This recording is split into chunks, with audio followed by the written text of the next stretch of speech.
फिर साथ आए अरमान और अभीरा।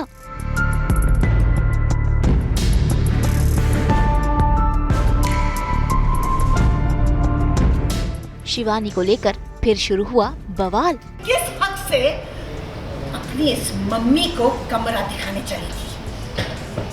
और वैसे तुम इस घर में आई ही क्यों हो?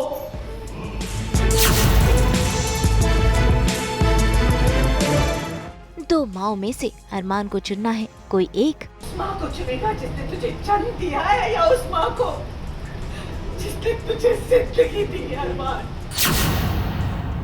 स्टार प्लस के सीरियल ये रिश्ता क्या कहलाता है में जब से शिवानी घर में आई है तब से तमाशा रुकने का नाम ही नहीं ले रहा।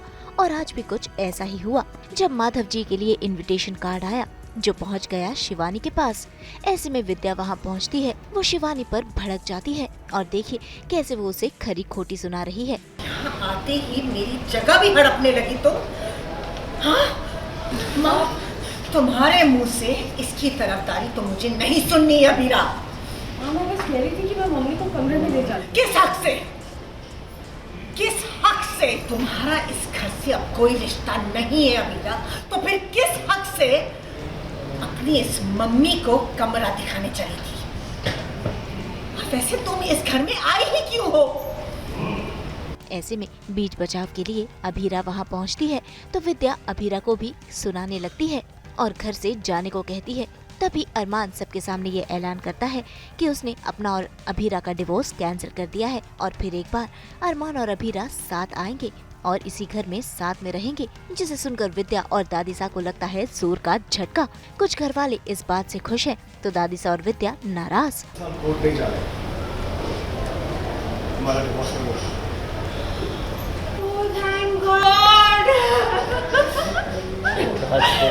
क्या न्यूज़ दी है भैया?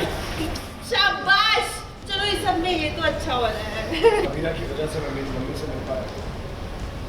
गॉड नोज़ मैं क्या सोचकर इससे अलग हुआ, और इससे अच्छी बहू कोई है ही नहीं। ओ रियली अरमान? ये इस लड़की ने कहा, इसने झूठ कहा और तुम मान गए? माँ साहब, मैंने आपसे पहले ही कहा कि अरमान इस लड़की की बातों में आके अपने फैसले से पलट जाएगा। देख लीजिए, आज मेरी बात सच हो गई। पहले तुम इस शिवानी को घर लाए, अब इस लड़की को घर ला रहे हो। ये लड़की इस घर की दुश्मन है। ये लड़की मेरी वाइफ है। प्लीज इससे इज्जत से बात करें। हाँ, one of the care takers in the house वो एक चिट्ठी लेकर आते हैं जिसमें Mr and Mrs Madhav Podar लिखा है। एंड वो ये अपनी शिवानी जो है वो ले लेती है और मैं आके उससे छीनती हूँ कि अब तुम मेरा हक भी छीनने लग गई हो, यहाँ से मेरी जो जगह है वो हड़पना चाहती हो। तो वहाँ पर अभीरा उसको प्रोटेक्ट करती है और मैं अभीरा को बोलती हूँ तुम तो मत बोलो बिकॉज तुम्हारा भी इस घर से कोई रिश्ता नहीं है, तुम दोनों का रिश्ता है ही नहीं अबर मानो तुम्हारा। तो फिर उसके बाद मासा उसे खरी खोटी सुनाती हैं और बाद में हमें वहाँ पर रिवील होता है कि अरमान और अभीरा अब एक दूसरे को डिवोर्स नहीं दे रहे हैं। तो वो एक शौक है मेरे लिए और मासा के लिए। भाई अरमान और अभीरा अब फिर एक बार साथ साथ आने वाले हैं। ऐसे में घर में शुभ मुहूर्त है। शिवानी के साथ अरमान और अभीरा पूजा करते हैं। तभी शुरू होता है एक और ड्रामा। ऐसे में विद्या हो गई है काफी इमोशनल, उसे गुस्सा भी आ रहा है और इमोशंस भी बह रहे हैं। ऐसे में देखिए फिर एक बार बवाल शुरू हो जाता है जहाँ दादीसा भी शिवानी को खरी खोटी सुनाने लगती है। विद्या ने तुम्हारे बेटे को अपनी आंखों का तारा माना और तुम इस बेचारे की जिंदगी में अमावस बन गई। अगर वाकई तुम शुक्रगुजार होती तो इसे और हमें बर्बाद करने के लिए घर में वापस कभी नहीं। जी साहब, इन दोनों को बात करके आपस में इश्यूज को सॉर्ट आउट करने दीजिए ना। अरमान, वैसे तुम्हारा तो कमाल है। हमें ये जानना है कि तुम ख्वाबों की किस दुनिया में जी रहे हो। तुम्हें क्या लगता है कि ये औरत 2-4 प्यार की बातें करेगी और विद्या इसके गले लग जाएगी और फिर दोनों हाथ में हाथ डाल के गाना गाने लगे और फिर हम सब मिलके खुशी खुशी पूजा करेंगे। आरती श्रद्धा से, यहाँ श्राप खड़ा। जहाँ इस औरत का मनुष्य है वहाँ आरती व पूजा पाठ जैसे शुभ काम हो ही नहीं सकते। दादी साहब, मेरी मम्मी को इस तरह से ट्रीट नहीं कर सकती है। आप मानो या ना मानो पर ये भी इस परिवार का हिस्सा है और यही सच है। वही परिवार का सच्चा अरमान।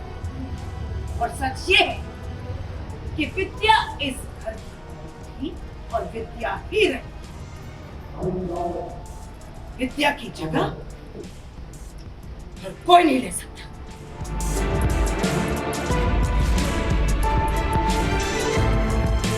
इन सब के बाद अब विद्या अरमान को दोनों माओं में से किसी एक को चुनने को कहती है, जिसके बाद अरमान को जोर का झटका लगता है। भाई दोनों ही माँ उसके लिए उतनी ही इम्पोर्टेंट है। अब उनमें से किसी एक को चुनना अरमान के लिए है काफी मुश्किल। वो ये फैसला चाहकर भी कर नहीं पाएगा। ऐसे में देखिए कैसे विद्या अपने प्यार का वास्ता अरमान को दे रही है और कह रही है कि वो उसे ही चुने, लेकिन अरमान किसी फैसले पर पहुंच नहीं पा रहा। ऐसे में विद्या ने अरमान को एक दिन की मोहलत दी है, शिवानी और विद्या में से किसी एक को चुनने की। तेरा इसके साथ रिश्ता है, लेकिन मेरी तेरे साथ जिंदगी है।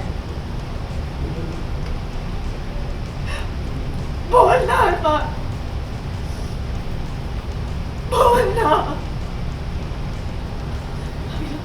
अरमान तुम्हारी सारी बातें मानता है ना, हर बात मानता है ना। तुझे कहो, इसे याद दिलाओ कि ये मेरी गोद में खेला है। इसे याद दिलाओ कि मैंने अपनी नींद गवा कर इसे सुनाया है। इसे याद दिलाओ ना कि मेरे दिल का टुकड़ा है। इसे याद दिलाओ क्योंकि इसे मुझे ही चुनना होगा, क्योंकि मैं इसकी माँ हूँ। आपको लगता है अरमान ये बात भूल गया है माँ? ये हो ही नहीं सकता। अरमान आपका बेटा है और मम्मी का भी बेटा है। आप रियलाइज नहीं कर रही है माँ कि आपके अरमान के लिए कितना अनफेयर कर। मैं अरमान को फाइनली बोलूँगी कि तू चूज़ कर कि तुझे कौन सी माँ चाहिए। जिसे तू चूज़ करेगा वो ही इस घर की बड़ी बहू होगी, वो ही माधव की पत्नी होगी और वो ही तेरी माँ होगी। तो ये एक बहुत ही हैवी ड्रामा वाला सीन होगा और जो हम अभी शूट करेंगे। सो लेट्स सी क्या होता है, because it's quite a thing and Vidya के लिए इट इज़ एब्सोल्युटली मतलब उसकी तो दुनिया ही उजड़ गई है बेसिकली। बिकॉज़ वो वहाँ बोलती है कि इस माँ ने तुझे जन्म दिया है, लेकिन मैंने तुझे ज़िंदगी दी है और तू मेरी ज़िंदगी है। तेरे लिए ये तेरी माँ हो सकती है, लेकिन मेरे लिए तो तू मेरी ज़िंदगी है ना। तो तू मुझे कैसे छोड़ सकता है। तो ये सारी चीज़ें होंगी, will be very emotional and very high drama and let's see how that happens. तो भाई अब देखना होगा कि आखिरकार अरमान किस माँ को चुनता है, जिसके बाद रिश्तों में और भी ज्यादा उलझने देखने को मिलेंगी। मुंबई से रोशनी विश्वकर्मा के साथ ब्यूरो रिपोर्ट।